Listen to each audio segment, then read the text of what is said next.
ಸದ್ಗುರುನಾಥ ಶರಣಂ ಜಯ ಜಯ. ಓಂ ಸಚ್ಚಿದಾನಂದ ಶರಣಂ ಜಯ ಜಯ. ಎಲ್ಲರಿಗೂ ನನ್ನ ನಮಸ್ಕಾರಗಳು. ಜ್ಞಾನೇಶ್ವರಿ ಗೀತಾಮೃತ.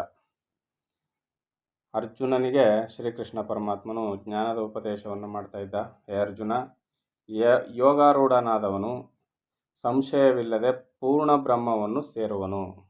ಯಾರು? ಯೋಗಾರೂಢನಾದಂಥ ಒಬ್ಬ ಜ್ಞಾನಿ ಪುರುಷ ಸಂಶಯವೇ ಇಲ್ಲ, ಯಾವ ಅನುಮಾನವಿಲ್ಲದೆ ಪೂರ್ಣ ಬ್ರಹ್ಮವನ್ನು ಸೇರ್ತಾನೆ.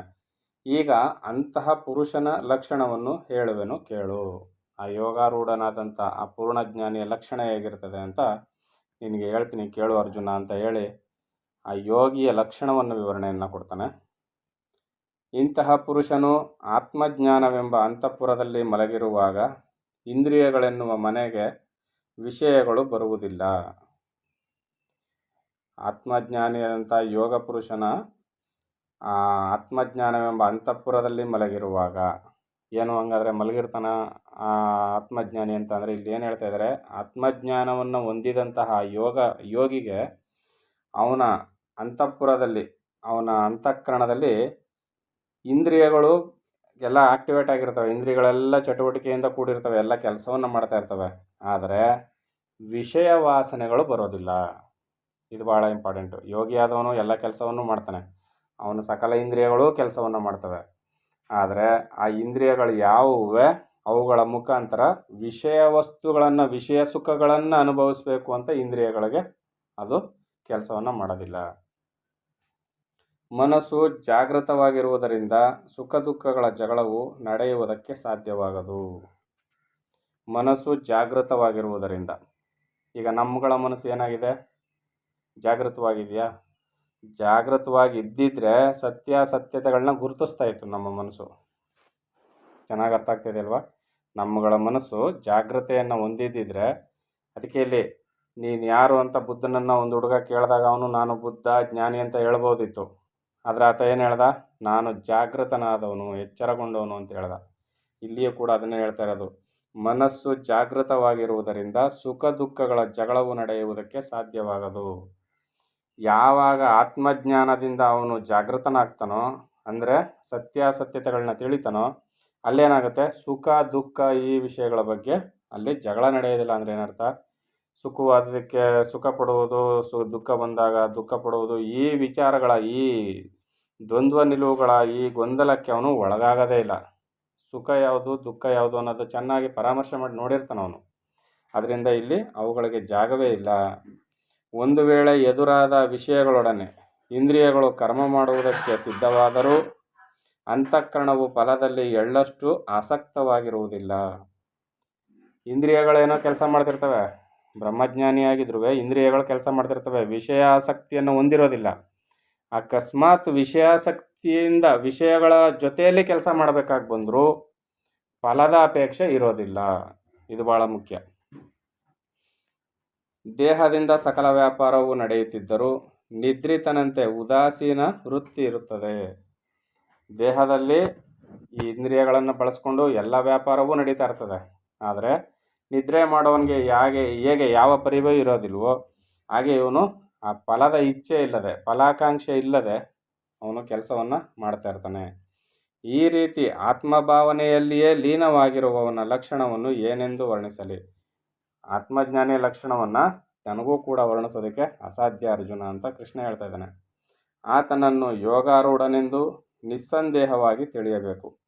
ಈ ಮಾತನ್ನು ಕೇಳಿದ ಅರ್ಜುನನು, ಹೇ ದೇವ, ಈ ಮಾತುಗಳನ್ನು ಕೇಳಿ ನನಗೆ ಬಹಳ ಆಶ್ಚರ್ಯವಾಗುತ್ತಿದೆ. ಕೃಷ್ಣನ ಮಾತನ್ನು ಕೇಳಿ ಅರ್ಜುನನಿಗೆ ಬಹಳ ಆಶ್ಚರ್ಯ ಆಗುತ್ತಂತೆ. ನಮಗೆ ಆಗ್ತಾಯಿದೆ, ಇನ್ನು ಅರ್ಜುನನಿಗೆ ಆಗೋದಿಲ್ವಾ? ಇಂತಹ ಪುರುಷರ ಸಮಾನವಾದ ಸ್ಥಿತಿಯನ್ನು ನಾನು ಹೊಂದುವುದು ಹೇಗೆಂಬುದನ್ನು ತಿಳಿಸೆಂದು ಕೇಳಿದನು. ಕೃಷ್ಣ, ಈಗ ನೀನು ಹೇಳ್ತಾ ಇದ್ರೆ ನನಗೆ ಭಾಳ ಆಸಕ್ತಿ ಬರ್ತಾ ಇದೆ. ಆ ಯೋಗಾರೂಢನಿದ್ದಾನಲ್ಲ, ಅವನ ಸ್ಥಿತಿಯನ್ನು ನಾನು ಕೂಡ ಹೊಂದಬೇಕು. ಆ ಮಾರ್ಗವನ್ನು ನನಗೆ ತಿಳಿಸ್ಕೊಡುವಂತ ಅರ್ಜುನ ಕೇಳ್ತಾ ಇದ್ದಾನೆ. ನಂತರ ಶ್ರೀಕೃಷ್ಣನು ನಗುತ್ತಾ ಹೇಳ್ತಾನೆ, ನೀನು ಹೇಳಿದ ಮಾತು ಬಹಳ ಆಶ್ಚರ್ಯವಾಗಿದೆ.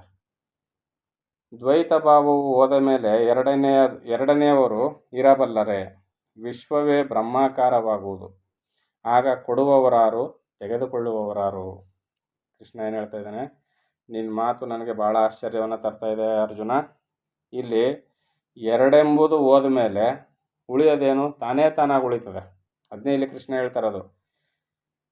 ದ್ವೈತ ಭಾವ ಹೋದ ಮೇಲೆ, ಎರಡು ಎನ್ನುವ ಭಾವನೆ ಹೋದ ಮೇಲೆ ಇತರರು ಇರಬಲ್ಲರೆ. ಇನ್ಯಾರು ಎರಡನೇವ್ರು ಯಾರಿದ್ದಾರೆ ಇಲ್ಲಿ? ಎರಡೆಂಬ ಭಾವವೇ ಹೊರಟಾಯ್ತು. ಉಳಿದಿರೋದೇನು? ತಾನೇ ತಾನಾಗಿ ಉಳಿದಿರೋದು. ಅಲ್ಲಿ ಎರಡೆಂಬುದೂ ಇಲ್ಲ, ಇನ್ನೊಂದಿದೆ ಅನ್ನೋ ಭಾವನೆ ಇಲ್ಲ. ವಿಶ್ವವೇ ಬ್ರಹ್ಮಾಕಾರವಾಗುವುದು. ನಾನು ಸಹಿತ ಸರ್ವ ಜಗತ್ತು ಬ್ರಹ್ಮಮಯವಾಗಿಬಿಡ್ತದೆ. ನಾನು ಸಹಿತ ಸರ್ವ ಜಗತ್ತು ಬ್ರಹ್ಮ ರೂಪವಾಗಿಬಿಡ್ತದೆ. ನಾನು ಸಹಿತ ಸರ್ವ ಜಗತ್ತು ಬ್ರಹ್ಮ ಸ್ವರೂಪವಾಗಿ ಕಾಣ್ತಾ ಇರ್ತದೆ. ಇನ್ನು ಏನೂ ಇರೋದಿಲ್ಲ, ಇರೋದೆಲ್ಲ ತಾನೇ ಆಗಿರ್ತದೆ. ಆದಮೇಲೆ ಇನ್ನಾದರೂ ಎರಡನೇದು ಅನ್ನೋದು ಏನಿದೆ ಅಲ್ಲಿ? ಆಗ ಕೊಡೋರು ಯಾರು, ತೆಗೆದುಕೊಳ್ಳೋರು ಯಾರು? ನಾನೇ ಇರ್ತೀನಿ, ನಾನೇ ನಾನಾಗಿದ್ದೀನಿ, ಎಲ್ಲೆಲ್ಲೂ ನಾನೇ ನಾನಾಗಿದ್ದೀನಿ. ಕೊಡೋರು ಯಾರು, ತೆಗೆದುಕೊಳ್ಳೋರು ಯಾರು? ಯಾರಿಗೆ ಕೊಡುವುದು? ಏನನ್ನು ಕೊಡುವುದು? ಕೊಡುವುದಕ್ಕೆ ಬೇರೆ ವಸ್ತು ಇದ್ದರೆ ತಾನೇ ತೆಗೆದುಕೊಂಡು ಕೊಡೋದಕ್ಕೆ. ಕೊಡೋದಕ್ಕೆ ಬೇರೆಯವನಿದ್ದರೆ ತಾನೇ ಒಂದು ವಸ್ತುವನ್ನು ತಗೊಬಂದು ಕೊಡೋದಕ್ಕೆ. ಕೊಡಲ್ಪಡುವ ವಸ್ತುವು ನಾನೇ ಆಗಿದ್ದೀನಿ, ಕೊಡುವವನು ನಾನೇ ಆಗಿದ್ದೀನಿ, ಪಡೆದುಕೊಳ್ಳೋನು ನಾನೇ ಆಗಿದ್ದೀನಿ. ಎಲ್ಲವೂ ನಾನೇ ನಾನಾಗಿರುವಾಗ ಅಲ್ಲಿ ಕೊಡಲ್ಪಡುವುದು ಯಾವುದು, ಕೊಡುವವನು ಯಾರು, ತೆಗೆದುಕೊಳ್ಳೋನು ಯಾರು? ಎರಡನೇದಕ್ಕೆ ಅಲ್ಲಿ ಅವಕಾಶವೇ ಇಲ್ಲ. ಈ ರೀತಿಯಲ್ಲಿ ಆಗುತ್ತೆ. ಮಾನವನು ಭ್ರಾಂತಿ ಎನ್ನುವ ಹಾಸಿಗೆಯ ಮೇಲೆ ಅಜ್ಞಾನವೆಂಬ ನಿದ್ರೆಯಲ್ಲಿರುವಾಗ, ಏನು ಆ ಭ್ರಾಂತಿ ಅನ್ನೋ ಹಾಸಿಗೆಯ ಮೇಲೆ ಅಜ್ಞಾನದ ನಿದ್ರೆ ಅಂದರೆ ಅರ್ಥ ಇಲ್ಲಿ ಮನುಷ್ಯನಿಗೆ ಭ್ರಾಂತಿ, ಸುತ್ತುವಿಕೆ, ಸುಮ್ಮನೆ ಅಲ್ಲಿ ಇಲ್ಲಿ ಇಲ್ಲಿ ಅಲ್ಲಿ ಅಂದರೆ ಆ ಮನೆ ಈ ಮನೆ, ಆ ಊರು ಈ ಊರು ಅಂತಲ್ಲ. ವಿಷಯಾಂತರಗಳಲ್ಲಿ ವಿಷಯ ಸುಖಗಳನ್ನು ಭೋಗಿಸ್ತಾ ಈ ಪಾರಮಾರ್ಥ ಸತ್ಯವನ್ನು ತಿಳಿದೆ ಕೇವಲ ಪ್ರಾಪಂಚಿಕತೆಯಲ್ಲೇ ಸುತ್ತಾ ಇರ್ತಾನೆ. ಇಂಥ ಅಜ್ಞಾನಾವಸ್ಥೆಯಲ್ಲಿ ಇರಬೇಕಾದ್ರೆ ಜನನ ಮರಣವೆನ್ನುವ ಸ್ವಪ್ನವನ್ನು ಅನುಭವಿಸುತ್ತಿದ್ದರೂ ಎಚ್ಚರಗೊಳ್ಳಲು ಜನನ ಮರಣಾದಿಗಳು ಕಾಣದಂತಾಗಿ ಮನಸ್ಸಿನಲ್ಲಿದ್ದ ನಶ್ವರವಾದ ದೇಹಾಭಿಮಾನವು ಹರಿದು ಹೋಗಿ ಅಮರತ್ವದ ಅನುಭವವಾಗುವುದು. ಈಗ ಮಲ್ಕೊಂಡು ಅಜ್ಞಾನದ ನಿದ್ರೆಯನ್ನು ಮಾಡ್ತಾ ಇರ್ತಾನೆ. ಮಾಡ್ತಿರ್ಬೇಕಾದ್ರೆ ಅಜ್ಞಾನದ ನಿದ್ರೆಯಲ್ಲಿ ಅವನಿಗೆ ಕನಸು ಎಂಥದ್ದು? ಹುಟ್ಟು ಸಾವಿನ ಕನಸು ಬೀಳ್ತಾ ಇರ್ತದೆ. ಹುಟ್ಟು ಸಾವಿನ ಕನಸು. ಈಗ ಒಂದು ಹುಲಿ ಅಟ್ಟಿಸ್ಕೊಂಡು ಬರ್ತಾ ಇದೆ ಕನಸಲ್ಲಿ. ಎಚ್ಚರ ಆಗ್ಬಿಟ್ರೆ ಏನಾಗುತ್ತೆ? ಸ್ವಲ್ಪ ಕಾಲ ಇದ್ದು ಭಯ ಹೊರಟೋಗುತ್ತೆ. ಯಾಕಂದರೆ ಹುಲಿ ಇಲ್ಲ, ಇದು ಕನಸು ಅನ್ನೋ ಸತ್ಯ ಗೊತ್ತಾಗುತ್ತಲ್ಲ. ಆಗ ಜೀವ ಭಯ ಇರೋದಿಲ್ಲ, ಹೊರಟೋಗುತ್ತೆ. ಅಂತೆಯೇ ಅಜ್ಞಾನಾವಸ್ಥೆಯಲ್ಲಿ ಇರುವುದರಿಂದ ಜನನ ಮರಣಾದಿಗಳು ಕಣ್ಣು ಕಾಣಿಸ್ತಾ ಇದೆ, ಎಲ್ಲರಿಗೂ ಅನುಭವಕ್ಕೆ ಬರ್ತಾ ಇದೆ. ಆದರೆ ಆತ್ಮಜ್ಞಾನವನ್ನು ತಿಳಿದಂಥ ಜ್ಞಾನಿಗೆ ಜನನ ಮರಣಾದಿಗಳು ಕೇವಲ ಸ್ವಪ್ನ ಕಂಡಂತೆ. ಆ ಭಯ ನಿವಾರಣೆ ಆಗುತ್ತೆ. ನಿವಾರಣೆ ಆದಾಗ ಏನಾಗುತ್ತೆ? ಇಲ್ಲಿ ಅವನಿಗೆ ದುಃಖಗಳು ಇರೋದಿಲ್ಲ. ಜನನ ಮರಣಾದಿಗಳು ಕಾಣದಂತಾಗಿ ಮನಸ್ಸಿನಲ್ಲಿದ್ದ ನಶ್ವರವಾದ ಈ ದೇಹದ ಮೇಲಿದ್ದಂಥ ಅಭಿಮಾನ ಹೊರಟು ಹೋಗುತ್ತೆ. ಅಲ್ಲಿವರೆಗೂ ದೇಹಾಭಿಮಾನ ಇದ್ದೇ ಇರ್ತದೆ. ದೇಹಾಭಿಮಾನ ಇತ್ತು ಅಂದರೆ ಮಿಕ್ಕ ಎಲ್ಲ ಅನರ್ಥಗಳಿಗೂ ಅದು ಅವಕಾಶವನ್ನು ಮಾಡಿಕೊಡ್ತದೆ. ಇನ್ನು ಹೇ ಅರ್ಜುನ, ವ್ರತ ಅಭಿಮಾನವನ್ನು ಧರಿಸಿದವನು ತನ್ನ ಘಾತಕ್ಕೆ ತಾನೇ ತಲೆಯೊಡ್ಡಿದಂತಾಗುವುದು. ಇವತ್ತು ಪ್ರತಿಯೊಬ್ಬರಿಗೂ ಬಂದಿರೋದು ಅದನ್ನೇ, ಅಭಿಮಾನ. ಈ ಅಭಿಮಾನ, ಮಾನಾಭಿಮಾನವನ್ನು ಇಟ್ಕೊಂಡ್ರೆ ಸಮ್ಯಕ್ ಜ್ಞಾನ ಆಗೋದಿಲ್ಲ. ಅದರಿಂದ ಅಭಿಮಾನವನ್ನು ಕಳಿಬೇಕು. ತನ್ನನ್ನು ತಾನೇ ಉದ್ಧರಿಸಿಕೊಳ್ಳಬೇಕೇ ಹೊರತು ತನ್ನ ಅವಸಾನಕ್ಕೆ ಕಾರಣನಾಗಬಾರದು. ಯಾವುದೇ ಒಬ್ಬ ವ್ಯಕ್ತಿಯು ತನ್ನನ್ನು ತಾನು ಉದ್ಧಾರ ಮಾಡ್ಕೋಬೇಕು. ಹುಟ್ಟನ್ನು ಸಾರ್ಥಕ ಮಾಡ್ಕೋಬೇಕಾದ್ರೆ ತಾನೇ ಶ್ರಮ ಪಡಬೇಕು. ಆದರೆ ನಮ್ಮ ಅವಧಿಯನ್ನು ನಾವು ಹಾಳು ಮಾಡಿಕೊಳ್ಳುವ ಕಡೆ ಪ್ರಯತ್ನವನ್ನು ಧಾವಿಸಿ ಹೋಗ್ತಾ ಇದ್ದೀವಿ. ಅದನ್ನು ತಡಿಬೇಕು. ತನಗೆ ತಾನೇ ಬಂಧುವಾಗಿಯೂ ತನಗೆ ತಾನೇ ಶತ್ರುವಾಗಿಯೂ ಇರುವನೆಂಬ ವಿಚಾರವನ್ನು ಮಾಡುತ್ತಾ ಮನಸ್ಸಿನ ಜಾಡ್ಯವನ್ನು ತೊರೆ. ಮನಸ್ಸಿಗೆ ಜಡತೆ ಅಂಟುಕೊಂಡಿದೆಯಲ್ಲಪ್ಪ, ಆ ಮನಸ್ಸಿನ ಜಾಡ್ಯವನ್ನು ನೀನು ತೊರೆದು ಬಿಸಾಡು. ಮನಸ್ಸಿಗೆ ಜಾಗ್ರತೆಯನ್ನು ಉಂಟು ಮಾಡು.